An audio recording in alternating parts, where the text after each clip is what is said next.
Cordiales saludos. Esta mañana tengo el privilegio de contar con un invitado de excepción. Se trata del doctor Diego Delgado Jara, cuencano, luchador social, doctor en jurisprudencia, maestro universitario, escritor de más de 30 libros, socialista de convicción, un luchador en contra de gobiernos dictatoriales y de gobiernos corruptos.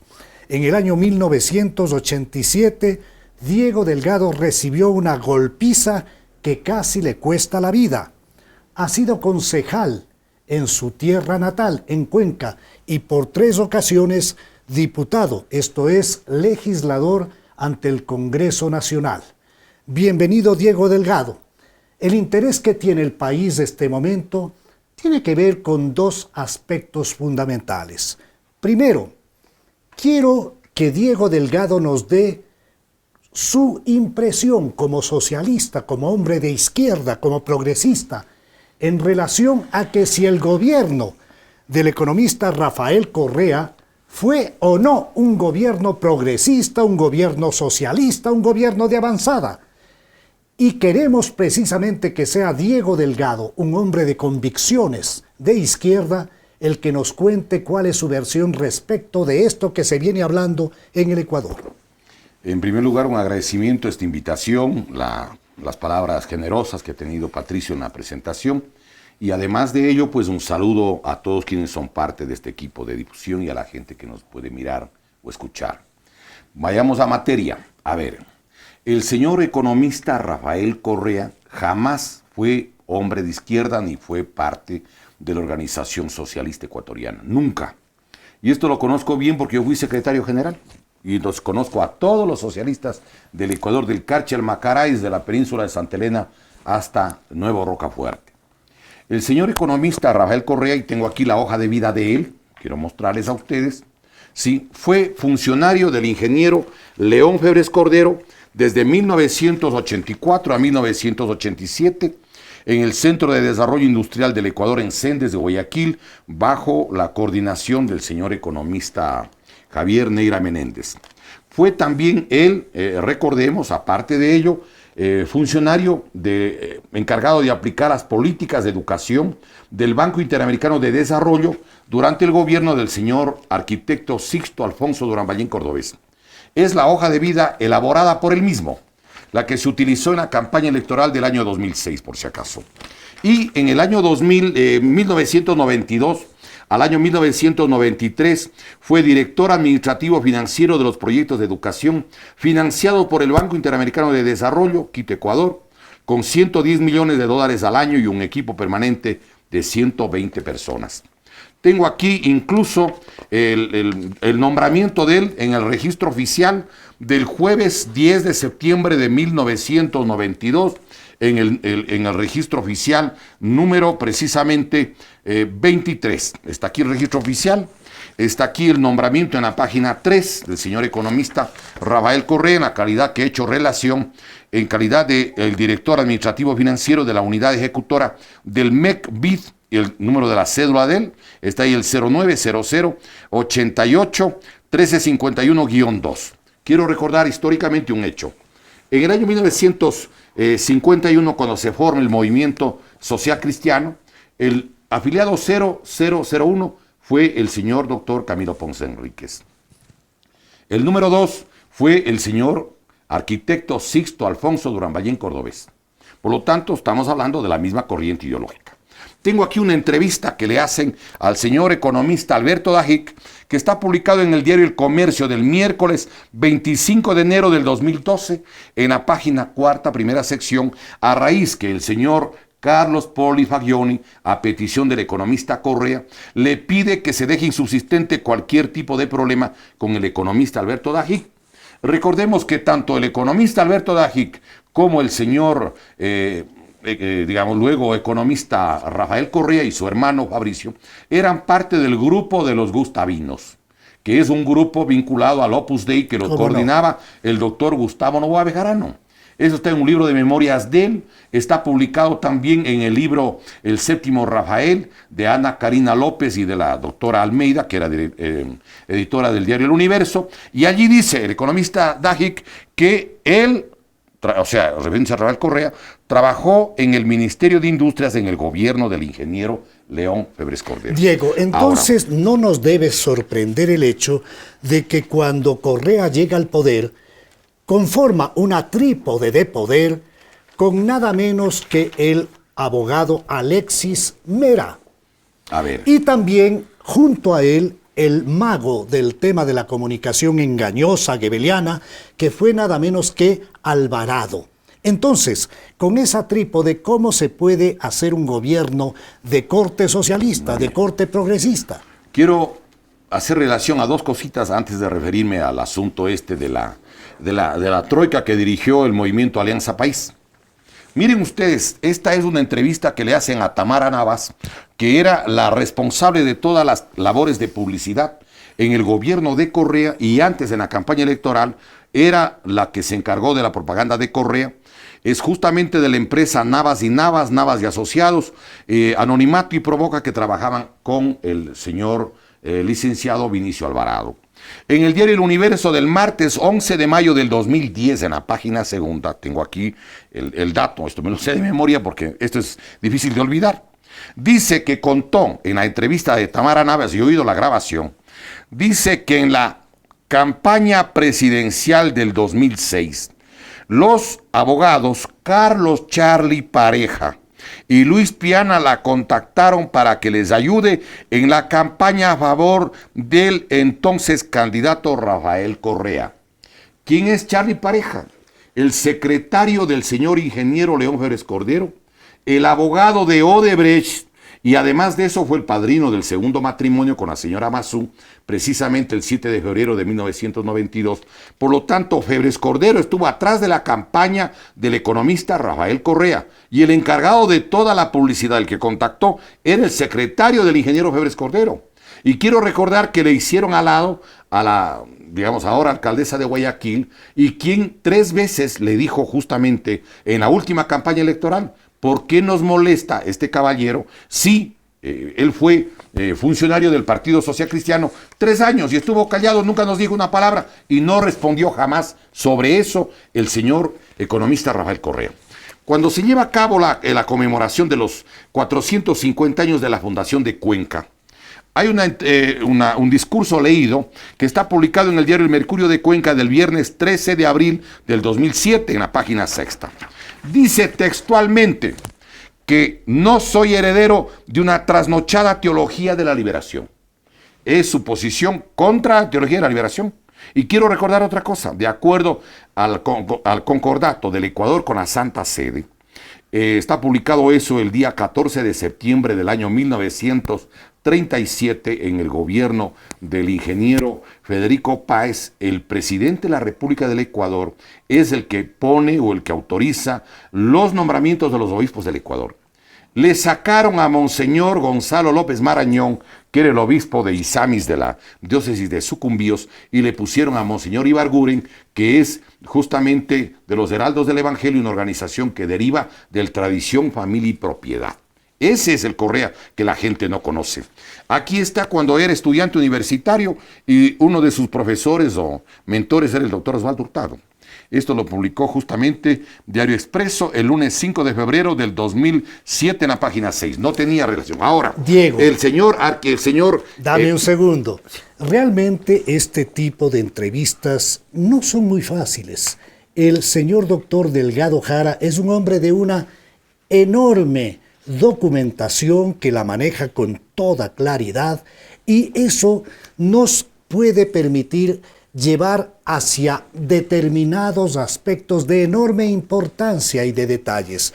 Pero permíteme, Diego, yo necesito que te refieras a esta troika, a la que ya maneja el poder, y a los resultados del mismo, para tratar de sacar esa careta e identificar como debe ser identificado el gobierno de Correa Delgado, como un populista y como un gobierno que se apartó totalmente de toda línea constitucional y de todo lineamiento de orden ético. A ver, yo quisiera señalar algo. Que se sepa, nunca existió la juventud socialista febres corderista. El señor Alexis Mera Giler era el brazo derecho en asesoría política y jurídica del señor ingeniero León Febres Cordero. Él era además la persona de la confianza absoluta de él en la Corte Suprema de Justicia. Entiendo que estaba muy cerca del doctor Galo Pico, que también fue auspiciado por el Partido Social Cristiano.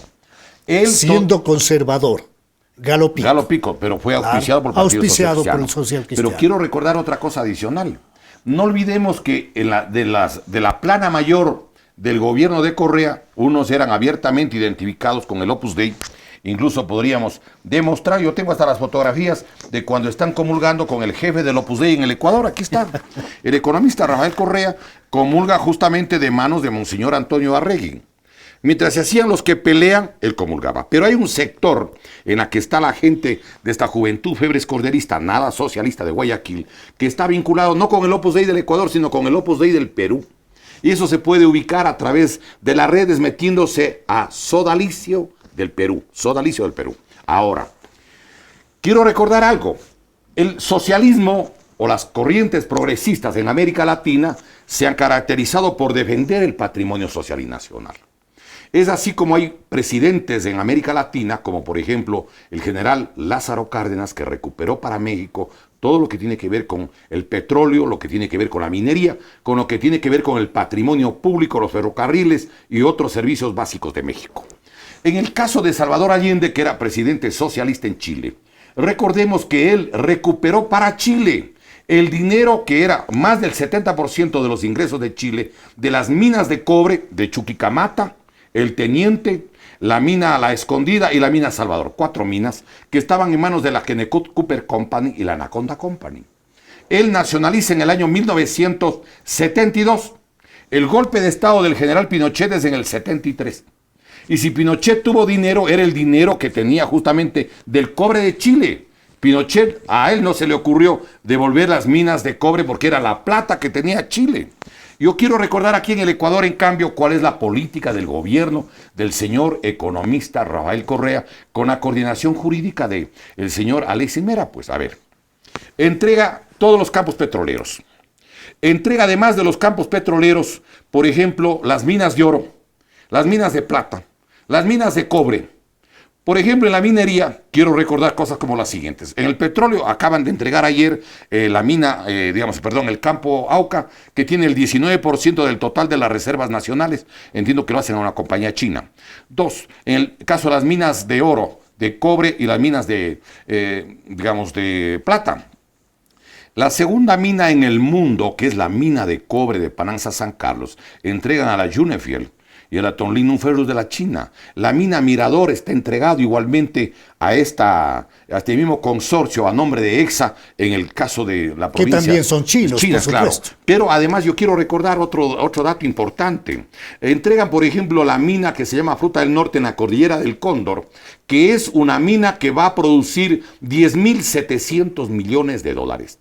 Cuesta toda la inversión, cuesta 684 millones. Pero el Ecuador, solo con el manejo de la telefonía celular, podría haber manejado más de 3.000 millones de dólares al año. Pero en el tema de la telefonía celular se da una cosa tremenda, porque realmente esto rebasa lo que significó el feriado bancario. No sé si tú tienes el costo para el país del feriado bancario en relación al negociado de la telefonía celular. ¿Cómo no? A ver, vayamos por partes. El monto de la pérdida anual por la telefonía celular está publicado en el diario El Telégrafo, en la edición del día 24 de octubre del año 2014. A nombre del Congreso habla la legisladora, presidenta de comisión en esa época, Paola Pavón, ahora prefecta de Pichincha. Ella señala que la cantidad de dinero que se lleva la empresa, Porta Celular, la titular de Claro, cuya matriz es América Móvil en México, propiedad de Carlos Slim Helou, uno de los hombres más ricos del mundo, es de 2.046 millones de dólares solo de Claro. Y la otra empresa, la empresa Movistar, tiene la mitad del número de servidores o de clientes, sería lo más exacto, y entre las dos suman un poco más de 3.000 millones de dólares al año. La concesión es del 2008 hasta el año 2023. Estamos hablando de más de 45.000 millones de dólares. El monto total del atraco bancario se lo calculó con una comisión que estaba conformada por 3 ciudadanos muy reconocidos. Uno, el señor economista Eduardo Valencia Vázquez, que era el presidente de la Corporación Financiera Nacional. El doctor Ramiro Larrea Santos, que era presidente de la Comisión Anticorrupción a finales de la década del 90. Y el tercero era Monseñor Víctor Corral Mantilla, que era el obispo de la ciudad de Riobamba. Ellos calcularon, y el informe se presentó en junio del año 2007, presentaron el informe dando cuenta detallada de 8.072 millones de dólares. 8.072 millones. Si uno divide 45.000 millones, quitando la partecita de arriba, significa que allí hay 5.57 veces el total del atraco bancario por la decisión del economista Correa, a cambio de lo cual tenía que pagar como derechos de uso que 470 millones la compañía Porta y 220 millones la compañía Movistar. ¿Y quiénes se benefician de este enorme mega atraco? Bueno, algunas veces hay gente que sostiene que ese contrato se hizo, hay personas que lo han dicho públicamente, incluso un expresidente que tiene un programa Las Sabatinas, él dice que eso se dio a cambio de 600 millones. Y además un porcentaje. Yo quisiera recordar algo adicional porque esto es importante. El Ecuador entrega las tierras rurales del Ecuador, está aprobada la entrega de tierras rurales. Es justamente, recordemos, la Ley Orgánica de Tierras Rurales y Territorios Ancestrales. Esa ley está publicada en el Registro Oficial 711 del día, óigame, 14 de marzo del 2016. Aquí está. En el artículo 20 permite que las empresas públicas extranjeras, por ejemplo de la China, lo que sería garantía si es que se da el caso de incumplimiento de pago de deuda. Estaba dirigido a eso. Sí, claro. Sería, por ejemplo, que pueden entregar tierras de costa, sierra, oriente y Galápagos solo con la autorización de la Autoridad Agraria Nacional. Pero la Autoridad Agraria Nacional es el ministro de Agricultura, que nombra el propio presidente. Y en el inciso tercero permite la entrega de tierras rurales del Ecuador a empresas privadas. Yo quiero recordar que gobiernos llamados progresistas, como el de Argentina, de los señores Kirchner, que es otra expresión populista, ellos entregaron más de 40 millones de hectáreas de la pampa argentina, sobre todo, a la empresa Monsanto. Y en el caso de Brasil, en el gobierno de Lula y el gobierno de la señora Dilma Rousseff, se entregó alrededor de 64 millones de hectáreas. Esto significa que había un molde, sí, que seguían ese molde, y ese molde venía seguramente desde Venezuela. A ver, yo diría que tiene esto otras características. No creo que todo sea igual, pero miren ustedes, hay cosas que la gente no sabe y que nosotros les podríamos ir demostrando, porque, miren, los señores Isaías le piden a Rafael Correa y al señor Samán que le digan cuánto le dieron para su campaña electoral. Aquí tengo yo otra declaración. Primero, un convenio que firma el gobierno de Correa con los hermanos Isaías y que está publicado en el Universo del viernes 8 de julio del 2011 en la página 11, porque hay una ciudadana que era funcionaria pública, Gloria Sabando, no quería cobrar solo 600 millones como habían llegado al acuerdo con Correa, sino ya decía que el monto era mucho más. Pero están aquí, por ejemplo, los aportes, como por ejemplo, en 4 visitas que le hace Correa al señor Guillermo Lasso, en una sola le entrega $50,000. Y esto está publicado, por ejemplo, en el diario El Comercio, en edición del día sábado 2 de febrero del 2013, en la página 4. Estimado Diego, vamos a retomar esto, pero no quisiera que nos desviemos de el ordenamiento que teníamos para demostrar que no había ningún tipo de gobierno progresista, ni mucho menos. Gobierno fascista. Tú hablaste de la entrega de recursos naturales. Hablemos de la entrega de puertos, de aeropuertos. Entregan los 4, no solo entregan todas las, gran parte de las reservas de petróleo, Entregan las minas de oro, por ejemplo en el Azuay hay 3 minas, el caso de la mina que se llama Quinza Cocha, Quinza 3 y Cocha Laguna, donde nacen 5 ríos, ahí está el proyecto Gavi de oro, ahí está el proyecto Río Blanco de oro. Quiero recordar que entregan adicionalmente los puertos marítimos, claro. ¿Cuál es la entrega de los puertos marítimos? Primero, entregan Puerto Bolívar por 60 años. Desde el año 2017 hasta el año 2077. ¿A qué compañía? Eso le entregan a una compañía turca que se llama Yilport, que aparentemente está a nombre del señor Yildirim, primer ministro del señor Erdogan. Pero la gente sostiene que quienes son los verdaderos grandes aportantes o accionistas, ellos sospechan que ahí está el señor Erdogan, Recep Erdogan, el primer ministro de Turquía, y hay gente en la provincia del Oro que sostiene que allí también habrían inversiones de los ex mandatarios del Ecuador y un ex prefecto provincial de esa provincia. Tremendo. Tremendo. Sí, ¿Qué otros puertos? A ver, el puerto de Pozorja, quiero recordar algo. El puerto de Pozorja cuesta $1.200 millones. El famoso de aguas profundas. El de aguas profundas que llaman, sí. Ese puerto es menos de 5 meses de telefonía celular, porque son 4 meses son 1.000 millones. Y el quinto mes 250 son 1.250 millones, primero. Segundo, le entregaron el puerto de Pozorja al sultán de Dubái, al señor Ahmed bin Sulayem, que no es dueño y no es representante de una empresa estatal, ojo, porque debería ser para empresa estatal de acuerdo al artículo 100 del COPSI, del Código Orgánico para la Producción. El artículo hace referencia de que además solamente cuando en el Ecuador no sea posible hacer, se llegará a este tipo de procedimiento, tanto de lo que significa los puertos, aeropuertos y más cosas. Pero aquí quiero destacar un hecho.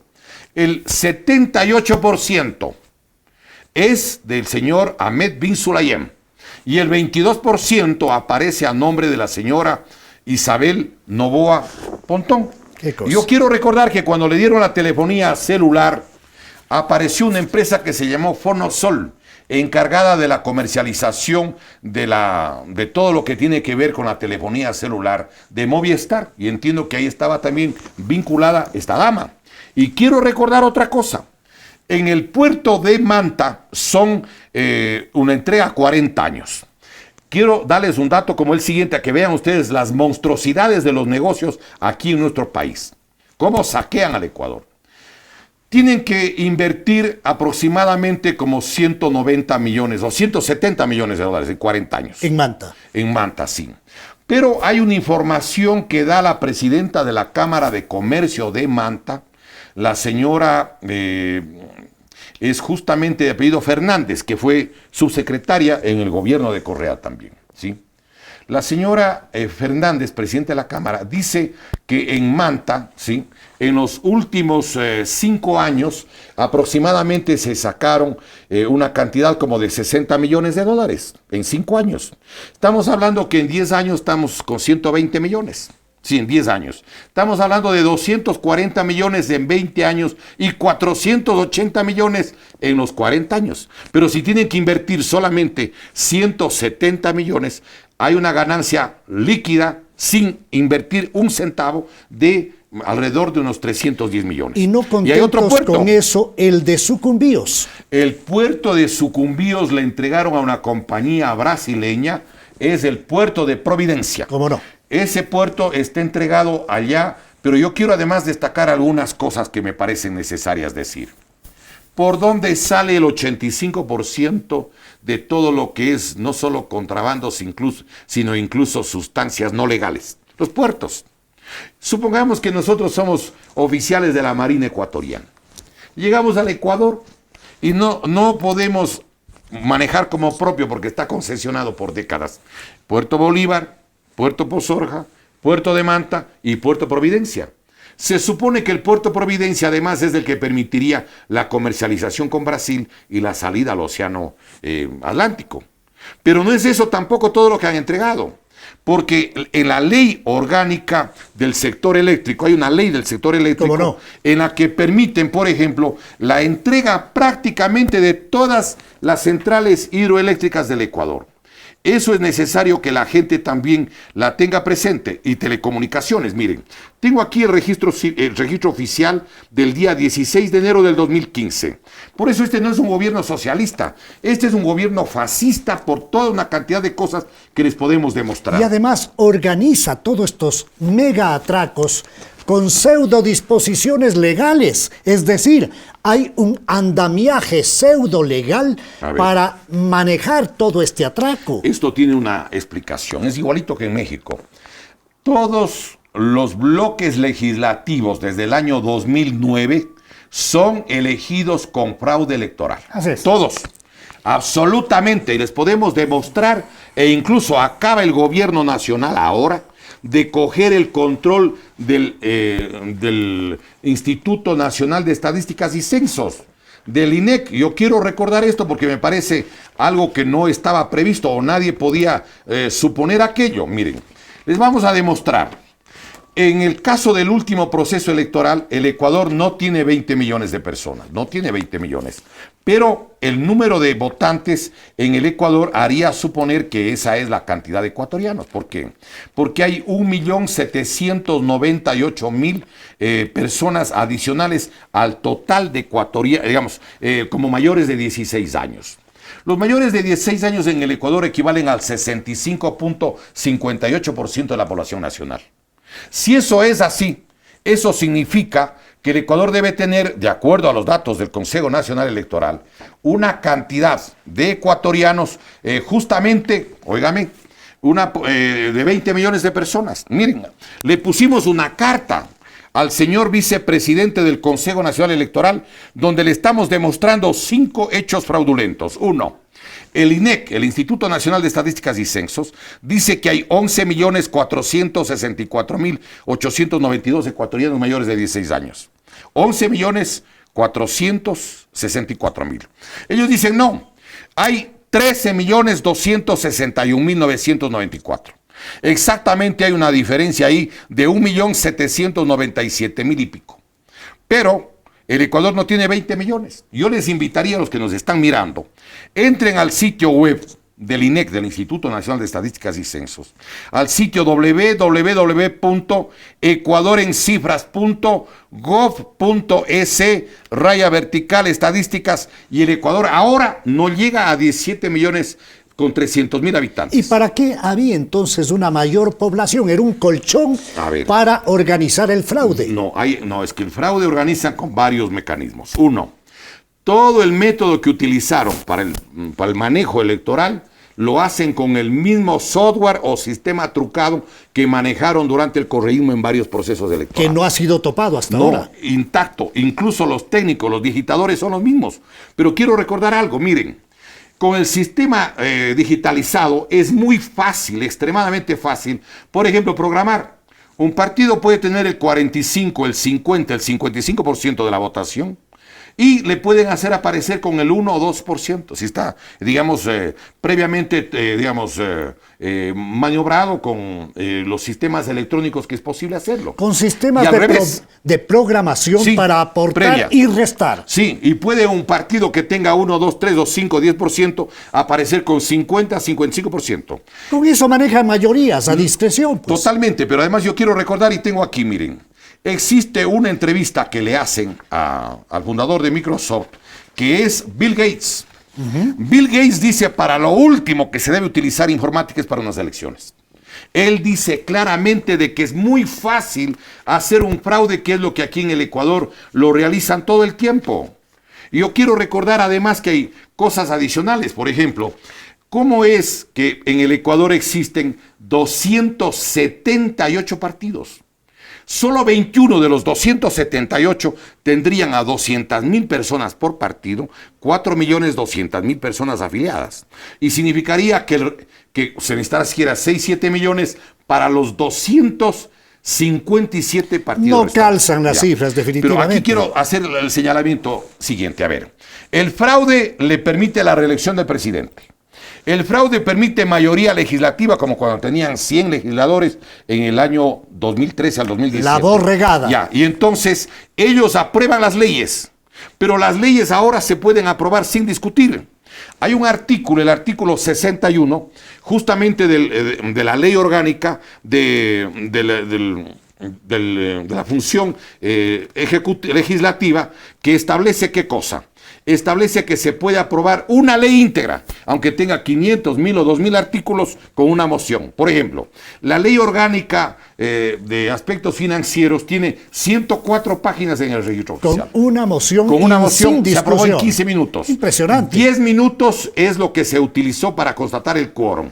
Y el resto es para efectos, óigame, sí, de aplastar el botón. Y les voy a demostrar una cosa adicional a que vean cómo es el atraco de los abogados ecuatorianos ni los legisladores, las leyes del Ecuador. Aquí está. Esta es una información del diario El Comercio del domingo 6 de julio del 2014 en la página 4, primera sección. El Código Orgánico Administrativo contratan en $487,583. Contratan a los abogados Alfredo Ramos, José Moreno, Francisco Puerta y Jesús Punzón, que es de la Universidad de Castilla-La Mancha de España. Españoles. Entonces, hacen la ley, le entregan al presidente, el presidente entrega a la mayoría legislativa que ingresó con fraude Y se aprueban todas las leyes. Aquí en el Ecuador no roban con metralla ni con pistola, aquí roban con leyes. A través de publicaciones en el registro oficial se consagran ese tipo de leyes fraudulentas para romper y reventar con el país. Aquí quiero hacer una reflexión. Todo lo que tenía el Ecuador antes que llegue Correa al poder en el año 2006, todo lo que todavía a nadie se le había ocurrido entregar, lo entregó Correa. Campos petroleros, minas de oro, minas de plata, minas de cobre, puertos marítimos, las fábricas de cemento, puertos aéreos. Claro, está autorizado, además, aparte de algunas concesiones que han hecho ese nivel. Está entregado, por ejemplo, está autorizado la venta de Tamen, que tenía 7 y ahora tiene 21 secretarías. Está autorizado, adicionalmente, recordemos, la flota petrolera ecuatoriana, Flopec. Está autorizado la venta del Banco del Pacífico. Está autorizado hasta las bombas de gasolina de Petroecuador. Es decir, el gobierno de Correa es el gobierno para la transferencia de toda la riqueza nacional. ¿Eso no significa el gobierno más neoliberal de la historia del Ecuador? No solo eso, sino que yo quiero recordar otro hecho. Miren ustedes. Tengo en mis manos el reclamo del Congreso Judío Latinoamericano con sede en Buenos Aires. Lo publicó la revista Vistazo de 24 de abril del 2015 en la página 13. La revista Vistazo 1144. El Congreso Judío Latinoamericano, con sede en Buenos Aires, remite una carta al presidente Correa para quejarse de que él tuitea Heil Hitler. Eso aparece en Alemania y dice, Ecuador Leaders tweets Heil Hitler. Aquí está la información. Pero no solo eso, yo quiero recordar otra cosa que a mucha gente se le escapa. Miren. Tú estás entonces encontrando vasos comunicantes con este tipo de propuestas. A ver. Yo quiero recordar algo. En la segunda sabatina que dio el presidente Correa, se refirió sobre el derecho de los jóvenes al estudio y dijo que las universidades solo deberían acceder las personas más capacitadas, las mejor dotadas por la divina providencia o la madre naturaleza. Para mí, esa es una concepción social darwinista. Y me hizo acuerdo de una frase que tiene Hitler cuando le preguntan a él qué tenían que enseñarles, por ejemplo, a los eslavos, que son la gente de Yugoslavia, de Rusia, y que son parecidos a ellos físicamente, de ojos claros, pelo castaño, osco. Y él dice, hay que enseñarles a sumar y a restar, a leer y escribir, y que la capital del mundo se llama Berlín. Nada más. En el Ecuador quiero recordar que hasta el año 2017 habían 1.200.000 jóvenes menores de 32 años que no entraron a las universidades. Así fue. Se les desconectaron las neuronas con la presencia de Correa, se establecieron mecanismos tramposos para ingresar a las universidades. Quiero recordar que entre las cosas que hicieron están las siguientes. A ver, desaparecieron todos los normales del Ecuador, todos sin excepción. Había aquí un normal para educación laica, patriótica, nacionalista, de carácter fiscal, como por ejemplo el Juan Montalvo de Quito, o el de varones, Manuela Cañizares. y Manuela Cañizares de mujeres. Del año 2012 desapareció, ya no son. En Guayaquil había el Rita Lecumberri y había el Leónidas García, el de mujeres primero, y el segundo de varones, desaparecieron. Desapareció el Manuel de Jesús Calle y desapareció el Ricardo Márquez Tapia en Cuenca, desapareció el Eugenio Espejo. Todos los normales. Pero además, yo quiero recordar algo. Todos los profesores nuestros en la secundaria, quiero recordar eran maestros formados en las facultades de filosofía o pedagogía por especializaciones. El profesor de castellano, de literatura, el de geografía, el de historia, el de matemáticas, el de física, el de química. Ahora las universidades ya no enseñan eso. Ahora existe la UNAE, la Universidad Nacional del Estado, que tiene su sede en la provincia del Cañar, en Chuquipata, cerca de Charasol y Azogues. Y es una universidad que tiene 86 profesores, todos extranjeros. Ojo, 86. Desde el rector. Sí, señor. ¿Por qué? Porque están preparando, y entiendo que muchos de esos son del Opus, están preparando a las futuras promociones de educadores. Y miren cómo depuraron las universidades. Todos los que nacieron en la década del 40 del siglo XIX estudiaron la universidad en la década del 60. Entonces, en la década del 60 hubo la Revolución Cubana, había la lucha por por la liberación nacional. ¿En dónde nomás? Desde África, desde Argelia, Angola, hasta Asia, el caso de Vietnam, Laos y Camboya, por ejemplo. Pero todos se permeabilizaron del pensamiento de ellos y de la propia juventud norteamericana en contra de la guerra de Vietnam cuando se desarrolla el movimiento hippie, recordemos. Y la gente que nacimos en la década del 50 del siglo anterior, en cambio nos educamos en las universidades en la década del 70, cuando hubo los años de la dictadura de Velasco, del año 70 al 72, de Rodríguez Lara hasta el 76. Que tú las combatiste. Y del 76 al 79 con el triunvirato. Pero todos nos permeabilizamos de un pensamiento progresista. ¿Cómo nos mandaron sacando de todas las universidades? Pusieron un requisito en el artículo 13 de la Ley Orgánica de Educación Superior, la LOES, que dice que en determinado número de años, si no tenemos PhD, doctorado, entonces perdemos los derechos. Yo quiero, además de paso, recordar, miren la elitización de la educación. Supongamos que de los que nos están escuchando... Tú eres profesor universitario. Yo era profesor, claro. Y no tienes PhD. No, ¿cuántos años de experiencia en el campo? Yo fui profesor 37 años. Y ya no podía seguir siendo. No puedo. Porque por además, la elitización. Pero además, la Universidad de Cuenca tenía 800 profesores. 410 nos fuimos en días. Yeah. Medio consejo universitario. Los mejores ingenieros, los mejores arquitectos, los mejores médicos, los mejores químicos. Todo el mundo se fue. Correa destrozó el sistema educativo, eso no tengo la menor duda. Insisto que conversar con personajes como Diego Delgado Jara se hace muy complejo. El tiempo corre y corre muy rápido. Efectivamente, estamos frente a un gobierno populista, un gobierno fascistoide, a un gobierno que además siempre se apartó de la ética. Quiero, Diego, entrar al aspecto referido a la corrupción. Algún momento te escuché en alguna entrevista en una radioemisora local hablar de que también se podría haber constituido un narcogobierno. ¿Esto tiene bases? A ver, yo quiero recordar que el negocio del narcotráfico es el que le da sustento en gran medida a la banca norteamericana. Ese estudio lo dieron dos universidades. La Universidad de Columbia, que tiene un estudio que lo dirigió el doctor James Petras, y el otro estudio lo hizo Abraham Noam Chomsky, que es del MIT, justamente del Instituto Tecnológico de Massachusetts. Ellos establecen que cuando menos unos 1.000 millones del dinero del narcotráfico queda en los Estados Unidos y otra parte va para Europa. En realidad este es un plan de control y de paso de destrucción de los pueblos, pero yo quisiera recordar algunas políticas del presidente Correa en ese Si es que es factible sintéticamente para poder abarcar más temas. A ver, primero él aparecía como un gran moralista que estaba en contra, teóricamente. ¿Cómo no? Y alguna gente se dejó convencer, y quiero dar un dato porque no quiero dejar de que este dato salga y esté en la memoria de la gente. Adolfo Hitler tenía un programa de 1 hora sobre el Tercer Reich, la propaganda del nazismo. Durante 8 años, del año 1933 hasta el año 41, cuando se desata la guerra, tenía el programa todo el tiempo. Él participó, recordemos, sí, aproximadamente en una cantidad de unas 400, aquí tengo el número exacto, miren. Hitler habló 52 semanas, 8 años, habló 416 horas.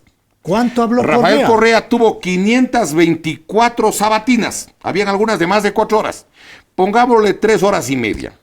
Por lo tanto, en las 524 sabatinas a 3 horas y media, él habló una cantidad que era mucho más grande porque era 1.834 horas.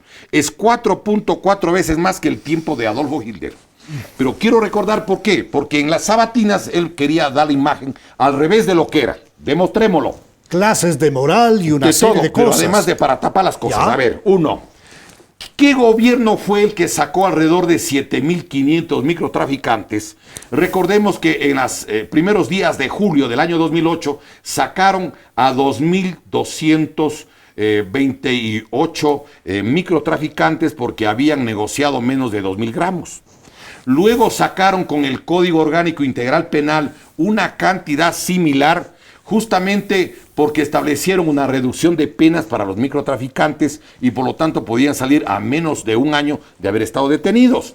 Y la tercera vez que sacó alrededor de 3.000 personas fue para irse a finales de abril del año 2017. Primero. Segundo, recordemos que pusieron una especie de tabla, ¿sí?, que era en definitivo un salvoconducto. Yo podía negociar, o quien quiera, y decir que era consumidor si tenía 2 gramos, por ejemplo, de cocaína o heroína, y hasta 10 gramos de marihuana. Pero yo podía hacer 10 o 20 viajes de 2 gramos, o 10 viajes de 10 gramos de marihuana. Segundo. Tercero, recordemos que en 14 países de América Latina existen normas que dicen que si ven una avioneta o cualquier, digamos, medio de locomoción aérea y que no se detiene, lo pueden bajar. Aquí en el Ecuador no quisieron poner esa norma ni esa legislación vigente, teniendo la mayoría como tenía el presidente Correa. Otro, se cogieron o no las haciendas que tenían pistas de aterrizaje. Se cogieron. ¿Dónde están los submarinos que dijeron que habían encontrado los mini submarinos? Si destruían todo, incluso las retroexcavadoras, cuando había explotación minera. Recordemos otras cosas adicionales. Además, con la falsa defensa de la soberanía nacional, eliminaron la base de Manta. No, aquí quiero hacer un señalamiento. A ver, cuando Wikileaks saca la información, porque el presidente Correa no podía tocar nada de los norteamericanos. Esa es una de las grandes ficciones. Recordemos... ¿Por qué? A ver, porque él era hombre de los norteamericanos, pues. ¿Quién era el hombre del Plan Colombia? Pero salió la base de Manta. No, la base de Manta sale, sí. Pero, mire, el que impugnó la presencia de la base de Manta como abogado fui yo en el año 1999. Sí, sin duda. Pero ¿por qué dices tú que Correa no es el que le saca? No, no es. Es que está en los Wikileaks y además porque a mí me consta lo ¿Cómo siguiente. sale la base de Manta? Allá voy. En el mes de mayo del año 2007, en Colombia se firma un convenio entre Álvaro Uribe con el señor John Negroponte, que era el subsecretario del Departamento de Estado de los Estados Unidos para América Latina. Y deciden que los aviones AWAC, ¿sí?, que tienen un radio de influencia de de aproximadamente 1.000 kilómetros de interferencia electrónica, sí, deben ir a las bases de Aplay y Palanquero para tratar de controlar a Venezuela. Y quiero recordar otro dato. El presidente Correa llegó en el mes de enero del 2007. Todo el 2007 nos sacó. Todo el 2008 nos sacó. Todo el 2009 al final se va a la base de Manta, pero porque eran los 10 años. Ya, por cumplimiento del periodo. Sí, señor. No más. No más, y porque había el otro acuerdo. Porque aquí hay la creencia de que él elimina la base de Manta. No es así. Y eso se conecta con la formación de un corredor en la frontera norte donde era permitido. Bueno, pero eso es ya la política el manejo del narcotráfico. Claro. Pero es la política de Correa, eso no tiene nada que ver otra gente. ¿Y cómo tú puedes atar la política de Correa con la presencia de elementos vinculados a la narcoguerrilla colombiana? A ver, yo creo que es importante aquí hacer algunas reflexiones. Por ejemplo, todavía no está esclarecido en las condiciones en las que fallece el señor Reyes. El señor Reyes, sí, pero hay un libro que saca el periodista Torres, que era el jefe de redacción. Arturo Torres. En la 5ª edición, él saca incluso con la fotografía y dice que el señor Aizaga, era aparentemente un hombre que estaba al servicio de los gringos. Y yo quiero recordar que cuando murió el Mono Jojo y otra gente, les encontraron que tenían unos chips en las botas.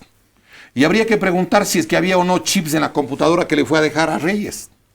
Porque además hay cosas que son absolutamente nada esclarecidas todavía. Por ejemplo... Desde la entrega de aporte para campaña electoral. Bueno, en efectivo. Pero yo le hago una pregunta. Y los aportes sí eran mucho más grandes de los que dijeron. Claro. Y además, ¿cómo pagan a los que ya fallecen? Por ejemplo. Por ejemplo, claro. No. Yo creo que hay muchas hipótesis que hay que manejar ahí.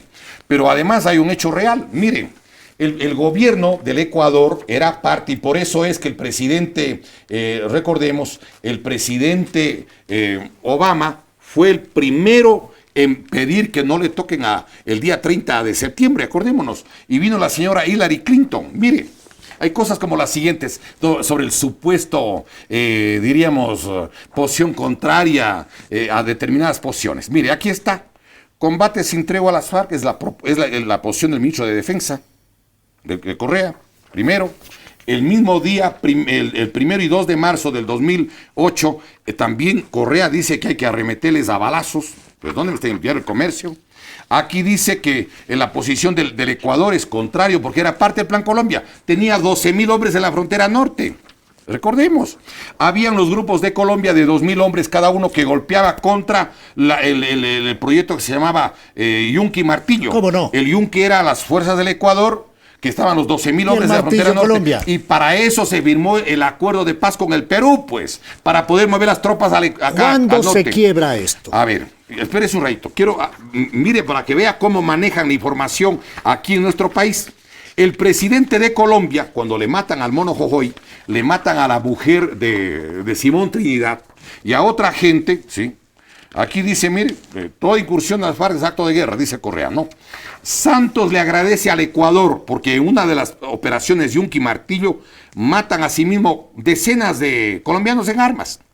Y dice, el presidente colombiano Juan Manuel Santos agradeció ayer la colaboración de las autoridades ecuatorianas en las operaciones en las que fueron abatidos 22 guerrilleros de las FARC. Santos, que fue ministro de Defensa en la época de Uribe. A ver, sí, claro, pero eso y él agradece. Ya, pero cuando es Santos presidente. Claro que sí. Ahora vea, luego el gobierno, aquí está la información en todos los periódicos del Ecuador. Putumayo, porque mueren en el Putumayo, no los de acá de Angostura. Y luego el Ecuador desmiente y dice, no, si nosotros no le hemos ayudado a Colombia. Mire, Diario La Hora, edición del día 20 de septiembre del 2010. Y luego desmarca. Colombia le dice, no, señores, ¿qué les pasa? Si ustedes nos colaboraron, ustedes sí colaboraron. Y aquí está el texto de la intervención del ministro de Defensa y del propio señor presidente de Colombia que dice, pero no se hagan los disimulados, si sin ustedes no colaboramos. Doble discurso. No solo eso. Reciben dinero y colaboran con otro tipo de intereses. Y miren, la hija y la mujer de Simón Trinidad murieron en ese ataque. ¿Por qué? Porque como tenían las botas con chips, que habrá que preguntar de dónde salieron esas botas con chip, ojo. Resulta que les bombardean con unas bombas que utilizaban en Afganistán. Perforaban 10 metros incluso de hormigón armado y ahí tenían una emisora en ese sitio donde ellos creían que estaban seguros. Entonces, yo quiero demostrar que no hay tal supuesta posición disque progresista, una posición de avanzada mentira. Eran parte del proyecto del Plan Colombia. Por eso tenían 12,000 hombres en la frontera. Y yo quiero recordar una cosa. Uno de los objetivos que tienen en el nuevo orden mundial y la globalización es el asalto a la Amazonía. Yo pregunto, ¿quiénes fueron los que quisieron desestructurar y desnacionalizar las Fuerzas Armadas del Ecuador? ¿Quién le quitó el Instituto de Altos Estudios Nacionales a las Fuerzas Armadas? Sin duda, Correa. ¿Quiénes son los que establecieron en la Constitución de la República que el pueblo apruebe la mutilación, acepte la validez del Protocolo de Río de Janeiro, en el artículo 4 de la Constitución? Veamos, allí dice que los límites del Ecuador son de los tratados vigentes. El tratado vigente era el Mahahuat Fujimori, firmado el 26 de octubre de 1998, con Mahahuat presidente, pues.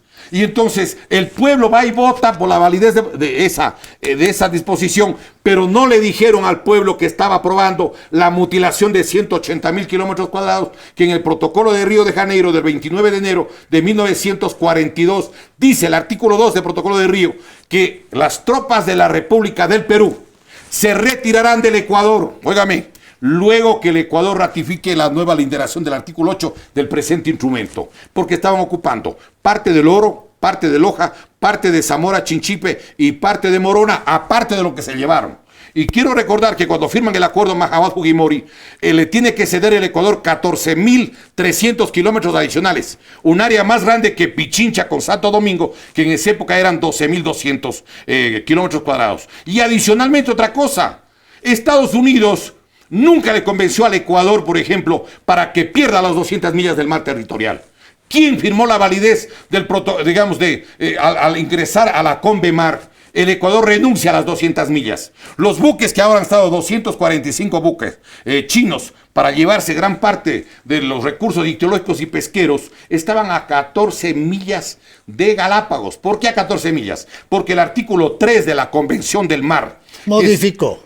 Pero no, ahí dice que nadie puede tener más de 12 millas. Y el Ecuador fue el país que más se opuso. Uno de los 4 países que en Jamaica, justamente en diciembre del año 1982, no aceptó por nada del mundo renunciar a las 200 millas del mar territorial. Y ahora, ¿quién firmó? ¿Con qué mayoría legislativa? Con estas mayorías legislativas que sirvieron para aprobar las leyes antinacionales, para aprobar las políticas antinacionales. ¿Cuál era el objetivo? Hacer que supuestamente ya no sean necesarias fuerzas armadas y olvidándose de qué cosa, que el objetivo de las grandes potencias es llevarse la Amazonía. Quieren llevarse el agua, que está la quinta parte de todo el agua dulce del mundo en la Amazonía. ¿Por qué a Colombia le integran a la OTAN? ¿Por qué a Brasil, Bolsonaro y el presidente Trump quieren a toda costa meterle justamente en la OTAN? Porque quieren tomar acceso a la Amazonía. El pueblo del Ecuador y sus fuerzas armadas deberían defender soberanamente los derechos territoriales, los derechos del agua, el derecho del futuro y la sobrevivencia nacional. Sin duda. Correa estaba por otro lado. Sin duda. Ha quedado plenamente demostrado que el gobierno de Correa fue un gobierno de características populistas, un gobierno entreguista, un gobierno que en definitiva se apartó de toda norma y principio ético, con gente que está perseguida en este momento por la justicia, algunos en las cárceles: Glass, Mera, Pamela Martínez, Laura Terán, María de los Ángeles Duarte, Fernando Alvarado, Vinicio Alvarado, Ricardo Patiño, Carlos Pareja, Marco Calvopiña, Alex Bravo, Alexei Mosquera, Carolín Chan, Raúl Carrión, Sofía Espín, Ramiro González, Iván Espinel, María Soledad Larrea, Carlos Poli, etcétera, etcétera, etcétera. ¿Cómo se puede hablar de que fue un gobierno honesto? Tenemos apenas unos 7 minutos. Quiero que Diego Delgado nos haga un resumen de su óptica frente a esta rampante corrupción que vivió nuestro país. Y que sigue viviendo. A ver, hay 2 informes sobre los robos al Ecuador. El uno está publicado en la edición del día jueves 14 del mes de diciembre del año 2017, que es el cálculo que hace la Comisión Nacional Anticorrupción. ¿Cómo no? Y que llega a 35.693 millones de dólares, que es lo que denuncia un informe que presenta en Guayaquil el señor economista Jorge Rodríguez. Pero hay un informe ulterior que está publicado el día jueves 4 del mes de octubre del año 2018, en el diario La Hora, en la primera página de la primera sección y en la primera página de la segunda sección. Allí el cálculo hace el Banco Interamericano de Desarrollo, el BID, y hace también entidades de análisis y de investigación de la Unión Europea. Las 2 entidades coinciden, hacen un estimativo que lo que en el Ecuador se perdió, de los más de 450.000 millones de dólares que manejaron desde enero del año 2007, se habrían perdido 70.000 millones de dólares. Estamos hablando de un monto que supera 2 años ínteros de todo el presupuesto general del Estado ecuatoriano. Más de 2 años ínteros del presupuesto del Estado. Ahora bien, yo quiero recordar que el gobierno, el uno fue atracador, pero este gobierno es encubridor. Discúlpenme, porque yo aquí quiero hacer señalamientos muy precisos. ¿Cómo así el gobierno que en campaña electoral para ganar votos, a pesar de su enorme debilidad y que creo que no ganaron las elecciones, coincido con el señor Eduardo Mangas, que dice que no ganaron ni la primera ni la segunda vuelta? Entonces yo les hago una pregunta. Ellos ofrecieron el convenio con las Naciones Unidas en condiciones similares a la comisión que funciona en Guatemala. En Guatemala desde hace años existe lo que se llama la Comisión Internacional contra la Impunidad de Guatemala, que por sus siglas son CICIG. La CICIG trabaja sin que le cueste un centavo a Guatemala. Todo paga las Naciones Unidas y la Unión Europea. Segundo, los investigadores que llegan allá, toda la investigación y el producto del análisis y de las pruebas que obtengan, entregan a los jueces de Guatemala. Son investigados y juzgados con las leyes de Guatemala. Hay dos expresidentes, el doctor Colom, el uno, y el otro es Otto Molina, al que le fue a visitar incluso el presidente Correa, allá digamos, en la capital de Guatemala. Y recordemos que el actual presidente Jimmy Morales le quiere sacar a la comisión porque descubrieron que ganó con fraude.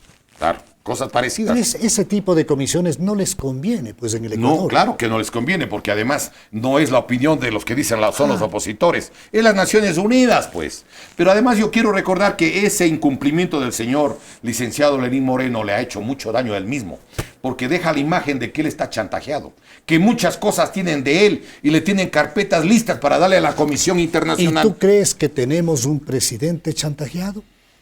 Pero es el presidente que no puede moverse para cumplir lo que ofreció, pues quien promete en deuda se mete. Y él ofreció, y el día 24 de mayo del 2017, cuando dijo que iba a armar la comisión, recordemos cómo se le aflojó el estómago al presidente y se fue a una casa de salud. Entonces tú estás dentro de quienes creen que aquí hay un enorme tongo. Sí, señor. Pareciera que es jefe de campaña. Dígame, ¿cómo es que no han recuperado un solo centavo? Nosotros le podríamos hacer llegar a la gente. Presentamos un proyecto de ley, óigame, que le dimos a varios bloques legislativos, dando el 10% de lo que se recupere para el que denuncia y permite la recuperación. Por ejemplo, ¿por qué no le dan el 10% para cualquier estudio jurídico del mundo que ayude a ubicar, porque algunos de ellos deben haber colocado la plata, por ejemplo, en cualquier paraíso fiscal o en cualquier rincón del mundo? Pueden haber dejado la plata en Qatar, pueden haber dejado en Bielorrusia, en Rusia, en la China, pueden haber dejado en Irán, pueden haber dejado en Singapur, pueden haber dejado en Bélgica, en Holanda, en cualquier parte del mundo. El 10%. Si recuperan 10,000 millones, se quedan con 1,000 y quedamos con 9,000 millones de vuelta. Otra, ¿por qué no le dan el 10% a cualquier funcionario, autoridad, primer ministro, rey, príncipe o cualquier funcionario bancario de cualquier parte del planeta a los que ayuden a ubicar ese dinero? Yo me pregunto, en los 2 años que han pasado del gobierno del señor Lenín Moreno, ¿cuántos documentos habrán desaparecido? ¿Habrán sido retocados? Perdóneme, son 2 años. No han recuperado un solo centavo. Yo quiero expresar mi respeto por los criterios del doctor Diego Delgado Jara. Quisiera que concluyamos esta entrevista, esta conversación, esta exposición de Diego, con un mensaje positivo para la juventud ecuatoriana, un mensaje sintético, porque este país debe tener algún tipo de esperanza. No podemos vivir en este tipo de sombras permanentes. Yo quiero escuchar de Diego Delgado Jara un mensaje positivo para la juventud ecuatoriana, diciéndole cómo recuperamos la patria. Bueno, yo pienso que el pueblo ecuatoriano en este momento está enjaulado. Las leyes de la globalización, las leyes aprobadas por esta mayoría legislativa de origen fraudulento, por gobiernos que fueron encaramados con origen fraudulento, para aprobar leyes que saquean la República, deben ser enfrentados, desenmascarados, porque caso contrario significa la destrucción, incluso biológica, la destrucción cultural de nuestro pueblo y nuestra nación. Por lo tanto, yo les pediría que nuestro pueblo, el pueblo ecuatoriano, debería levantar las tesis de la recuperación, de la nacionalización, de todo el patrimonio social y nacional de nuestra patria. Tenemos que reconstituir o reconstruir lo que ya teníamos hace décadas, el derecho de libre ingreso a las universidades, el derecho a la educación en todos los niveles, no solo como dice ahora la Constitución, hasta el 3er nivel, creando el 4º y 5º, y el padre de familia que no tenga de 8 a 14 mil dólares no tiene maestría, y el que no tiene de 30,000 a 220 mil dólares por cada hijo no tiene PhD, y nunca serán parte de la docencia y peor de las autoridades de las universidades, porque todo está hecho para que las familias ricas se apoderen otra vez de todo el sistema educativo y la cultura del país. Y creo que es imprescindible recordar lo que la historia enseña. Bolívar perdió muchas batallas, por eso estuvo 1 año escondido en Jamaica, recordemos. Pero luego vencieron y venció Sucre. Y recordemos que las posibilidades de esperanza de la humanidad no pueden desaparecer. El señor Nelson Mandela estuvo 27 años preso y un día salió e intentaron recuperar muchas de las libertades y derechos que habían conculcado y habían segregado a las mayorías nativas de lo que era África. Recordemos lo que decía el propio Mahatma Gandhi, Él decía que la cosa más triste que podría tener un ser humano es ir donde sus hijos y decirles que viven en la tragedia porque no supieron luchar. Pero que les podrían decir a los hijos viéndoles a sus pupilas de que están así porque fueron a pelear y fueron derrotados. Diego Delgado Jara confía en la juventud ecuatoriana. Y yo creo que los pueblos no todos los días están opinando, pero todos los días están pensando.